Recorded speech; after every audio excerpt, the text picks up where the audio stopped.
What's up guys, my name is Sean with White Jade Productions, and today we're going over the pros and cons of every single major camera brand. We're gonna break down what are the good, the bad, and the ugly sides of each brand, because they all definitely have one, and which brand is best for you, because not every brand is created equal, and I mean that in very many ways. So without further ado, let's get into it. First, we got to start with Blackmagic. Pros, they have a great lineup with all sensor sizes. Whether you wanna go from 65mm all the way down to micro four thirds, they have you covered. Not to mention they have an amazing color science, in my opinion, and great workflow. B-RAW is probably one of my favorite codecs aside from R3D, which is Red's codec, and it just works really well with DaVinci Resolve. Blackmagic also has OLPFs on most, if not all of their cameras, I believe, and that also allows you to have internal filtering options from third parties, meaning you could add mist, IR filters, and ND inside of your camera so you can change lenses without a hassle, and that's pretty nice in my opinion. Now, my other two pros for Blackmagic is they are cheap. I mean, you can just pick up secondhand 4Ks for like $600, $700, $800, and you can still pick up 6K full frames for less than 2,000, I think.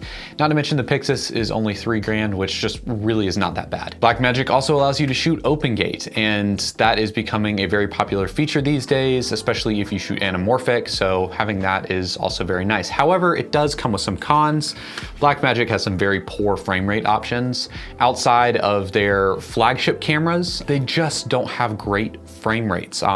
And within that, usually they have some okay rolling shutter. Personally, I don't like the build of the pocket cameras. This is kind of a personal take, but I've heard enough people say it, I'm including it in the video. The pocket cameras are just built very bulkily. They're supposed to look like mirrorless cameras, but they're just not. They're somewhere in between a cinema camera and a mirrorless camera. I don't like the build. So they also don't have great autofocus. Yes, Blackmagic just added it, and it's gonna get better, but as of right now, it's not super reliable. Blackmagic also doesn't have IBIS, so if you need that in-body image stabilization, you're not gonna get it with Blackmagic. Pass on that brand, move to the next. Our next brand is Canon. Canon's awesome. I like Canon. They have great color science, good autofocus, great lenses for EF options. If you want cheap glass, you're gonna have to go EF. We'll get to that in a second. It's got triple base ISOs on some of its newer cameras in the cinema line, which I'm a huge fan of. I think that's super useful. I'm not a fan of the 12,800 and 800 ISO bases. It's too far apart, 4 stops is too much for me, but having one in the middle there, I think works great and allows you to shoot in a lot of different lighting conditions without sacrificing at all. Now, Canon also has a very climbable ladder. So does Blackmagic, but Canon more so. You can go from very, very cheap mirrorless cameras all the way up to fully fledged cinema cameras and everything in between. Having a climbable ladder means if you decide to shoot Canon, you'll be able to climb up and use the camera that you need within the price point that you can afford. Now, moving into the cons, Canon just has poor lens options. Outside of the EF and RF system, there really isn't much. They just open their mounting options, and very begrudgingly, I might add. You're just not gonna get great third-party lenses unless you're going for cinema lenses. Canon also has a very long history of their cameras overheating, so you have to be really careful with what frame rates, codecs, and resolution you're shooting at with their cameras. Canon can also be very expensive, which kind of sucks. When you pay a lot, you expect your camera to stay cool, but not with Canon. Their IBIS, in my opinion, is very okay. It's very obvious that you have IBIS on. They also don't have open gate in most of their cameras. I don't believe they have it in any of their mirrorless cameras. Correct me in the comments below if I'm wrong. And I'm gonna mention this with a couple other brands, but marketing lies. Canon has had a history of lying about dynamic range, and look, we get it. It's marketing. You're gonna not necessarily fib the numbers, but record them in a setting that gives you a marketing advantage. The problem is Canon, back a long time ago, I think with the C200, they wanted to beat out Arri in the cinema game. I know, crazy thought, but they decided to market that camera with 15 plus stops of dynamic range. I believe it had a recorded 12.1. That's a lot of numbers to lie about, and in my opinion, I think it was a bold-faced lie, but Canon has had a history of kind of fibbing about their specs, fibbing about how long the camera can stay on without overheating, so you really have to look for tests on YouTube to actually trust what Canon's saying, and usually they're not telling you the truth, at least not the whole truth. On to our next brand, Lumix. I like Lumix, but we're gonna have to get a little brutal here. They have amazing IBIS. I don't think anyone has ever challenged the fact that Lumix has the best IBIS in the game. They pretty much always have and probably always will. Now, they do allow you to shoot open gate in a lot of their cameras, which is nice. Recently, they've added RE-Log-C to the S1 II. I think that's great. It is a paid upgrade, so take that as you will, but at least you can use RE-Log in a mirrorless camera. So that allows you to actually kind of work with RE and use some mirrorless cameras without actually having to fight to get it to work, which is a hassle, believe me. They have a wide mirrorless lineup and they're fairly cheap. If you want to buy an older camera, you can pick one up for just a few $100s and it'll still give you a great looking image. They have full anamorphic support and anamorphic IBIS. They're the only camera brand that does have anamorphic IBIS, so if you like anamorphic, might be a brand for you. And they do B-RAW over HDMI, although their HDMI has known to have issues, and we're about to get into that with their cons. Poor frame rate options. One thing I hate about Lumix is you just don't have frame rate options, and if you do, it's in a poor resolution with a lot of noise. It just sucks. Also, poor codec and chroma subsampling options. You just don't really get a lot. Brands like Sony have a whole lot more options and it kind of sucks. I think they're changing that with their newer cameras, but I haven't been able to test it and look at it, so I'm only gonna speak for most of their cameras, not just the few new ones. There is delay in the HDMI output of most of their cameras. In my opinion, it's just not that bad and it's very usable, but some people find that very frustrating. There's lots of rolling shutter. They have poor to okay autofocus in everything but their newer cameras. Their newer cameras, it looks great to me, but older cameras, sometimes it's unusable. My biggest complaint with Lumix is they have no new cinema camera options. The Panasonic VariCam was a phenomenal cinema camera back in the day. It's actually relatively cheap now for a cinema camera, running at about $1,100 to $1,500, I believe, on eBay. But that camera is very old. There's nothing new to pair with your Lumix cameras, which kind of sucks. If you want to climb up the ladder and actually get all of the features you would have in a modern Lumix camera and a Lumix cinema camera, it doesn't exist, which does kind of suck. This is a brand I'm always scared to talk about because this is the only brand where their users get incredibly defensive, even when I'm just saying the truth. But hey, next we got Sony. I'll start with the pros, guys. Listen to the pros. They have amazing autofocus. Sony has the best autofocus in the game. Again, nobody's questioning that in like forever. I think Canon tried a while ago and everybody was like, yeah, no, Sony's is still better, although Canon's is still pretty good. They have a very climbable ladder. If you want to get into the Sony ecosystem, you'll have to shell out a bit of money to start off, but after that, you can climb all the way up to the Burano and then the Venice if you would like. If not, you get great options with the FX6 and the FX9. I think they're phenomenal cameras to climb up and work up to. In my opinion, Sony has good colors. Not everybody will agree with me, but it's something that I personally think they do well. They have phenomenal frame rate options. Unlike Lumix, they just give you all of the frame rate options. They give you a lot of codec options, and Sony is also matchable with most production companies and systems. Lots of people use Sony, so if you want to work with other people, having Sony might help you out. It might not, but it might. Soon, I believe Sony's supposed to get Blackmagic output via the Blackmagic video assist, so you'll get B-RAW soon. I don't know exactly when. I want to say it's September, but hey, Sony, you're finally getting a useful RAW codec. In my opinion, this is a little bit outside of the box of this video, but the Sony F5 and F55 are some of the best used cinema cameras on the market today. F55 is global shutter, and it looks great. They're both Super 35, but if you want to upgrade from, say, the FX30 to a cinema camera that is cheaper and you don't care about full frame, I would go with the F5 or F55. They also support the newer Cinetone 3 or whatever Sony calls it. They support the new gamuts, which is actually really cool. Sony is actually updating old cameras, which is kind of unlike them, but hey, it's great. Now for the cons. Sony does not have open gate in anything but the Venice. That just sucks. If you pay $25,000 for a Burano, guess what? No open gate. What? I don't know. Don't ask me. Sony is a very expensive brand. I will say, once you get into it, you'll realize that there are a lot of other mirrorless camera brands that offer more stuff for a cheaper price, but what you're paying for with Sony is the ability to climb that ladder. Just keep that in mind. They have poor anamorphic support. They only offer a few D-squeeze options and no anamorphic IBIS, so you're probably best off turning off that IBIS, especially on wide focal lengths. Sony also has a history of marketing lies. They've also known to lie about their dynamic range, especially in the FX3. A lot of people think it's 15 plus stops.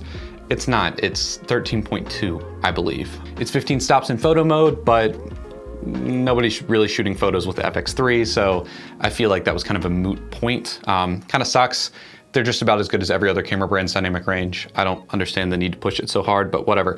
Sony has firmware issues. Lately, they've had a whole battery scandal over like the past year and a half, starting with the FX30 back in 2023. It limited use of third-party batteries.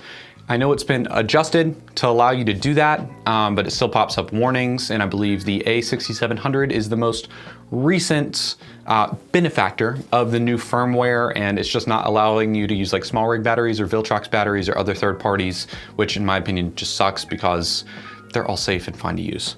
Also, firmware has been known to brick Sony cameras before, so if you have a Sony camera, just wait before updating to see if anybody else's camera breaks first. Sucks to suck, but they're kind of the only brand that happens to, which is a little odd. And this is only something I'm gonna say about Sony, just because they push it so hard. The mirrorless cameras lack cinema features. Honestly, the FX6 and FX9 lack cinema features. I'm not gonna get into it in this video. It's pretty long, but it just lacks cinema features. So does every other mirrorless camera on this list, other than maybe Lumix and maybe Fuji a little bit. Most mirrorless cameras just lack cinema camera features because they're not cinema cameras. Sony is the only brand that calls their mirrorless cameras cinema line. They don't even call them cinema cameras, they call them cinema line, but I'm ripping into that because, well, if you're gonna call it a cinema camera, give it cinema camera features. That's just my take. Now let's talk about Fujifilm. If you like Super 35, I have zero complaints here. You get open gate, B-raw output, phenomenal colors, at least to me, and there are breaking into the cinema scene. However, there are cons, no full frame options for video, and currently there are no cinema options, and I'm hearing that their new Fuji Eterna camera is gonna be like 10 grand, so no climbable ladder. Unlike Sony, unlike Canon, there is no climbable ladder here. You're just gonna start here, go up a little, you're gonna get to the X-H2S and you're gonna stop there because that's about as good as it gets. Not saying that's not bad, but there's no really workability to upgrade your camera to a cinema camera, and in my opinion, that does kind of suck a little, although they work great for B cams. Next is Nikon, or Nikon, depending on where you're from. Pros, they have in-RAW. It's a compressed RAW format. I think it's great. That goes into my next point. The Red collab. Nikon now owns Red. We're gonna see a lot in the future. As for right now, there's not really that much integration. It's very cheap. You can get really good cameras from Nikon for a really good price. Nikon has the best lens options. You can adapt anything to their system. Actually, you can just adapt anything and most of it works with autofocus. So, you know, that's cool. Cons, they have very okay autofocus. I don't find that it's phenomenal. It's definitely not bad, but it's not great either. They have very hard clipping. This is something that I wouldn't complain about with any other brand, but when your highlights clip, they clip and you can see it. I wish it had an OLPF. You might want to use mist filters to kind of roll that off. Nikon has some good frame rates, but most of it's just okay. If you really need frame rate options, Sony is just going to be your brand. Nikon, it's okay. It's getting better, but it's okay. Nikon also doesn't allow open gate. I hope they do at some point, but currently they don't. I have no clue why. Also, there's no ladder to climb. I know they own Red, but currently there's not a clear ladder to walk from Nikon to Red. The color science isn't quite there. There are some LUTs, but the color science isn't there. The sensors aren't there. The bodies aren't there, but the prices are. The fact that you can get a Nikon Z6 III and a Red Komodo for the same price is kind of crazy. Obviously, our next brand is Red. With Red, you can get some very, very cheap old cinema cameras. I have a Red Dragon sitting behind me. I love that camera to death. It's my favorite camera to use over basically every other camera that I have used. It just looks so good and I love working with it. That being said, other cameras like the Helium, Scarlett, Raven, Gemini are all great cameras as well. You can get the Monstro. It's a VistaVision sensor. It's huge. You can get that for like 8 to 10 grand, which I know is kind of expensive, but it's still used today in a lot of Hollywood productions. Obviously, the Komodo and the KX are also very, very cheap. There's just a very easy way to get into Red. Hopefully they add more to their lineup soon now that Nikon has bought them and there is a ladder. But as for right now, you can at least get into Red for like $1,000 if you want to buy an old camera and $3,000 if you want to buy the new Komodo. My favorite thing about Red is the R3D codec. It just looks amazing and it's super easy to work with. It has the most flexibility over any other image. Red gives you everything. That's one of my favorite things. They're super customizable from the body all the way down to your post workflow. It has the most customization, and you can pick up some older parts for pretty cheap prices. The new Komodos and the new Raptors do have the Z mount on it. Again, same point to Nikon, and they have great dynamic range. My Dragon back there gets 16.2 stops. Yes, I've tested it. We've done IMA test. I've done an actual ND and lens stopping test, and I used a geoscope, which comes with it and goes up to 16 stops, and you can like see all 16 stops. Yeah, the older RED cameras get hecka dynamic range. The Komodos are a little bit better than most cinema cameras, but they're not insane. The cons to RED are you are gonna rig it out. You're gonna get a big rig, it's gonna be heavy, but that's fine in my opinion. No IBIS, which is why I mentioned that.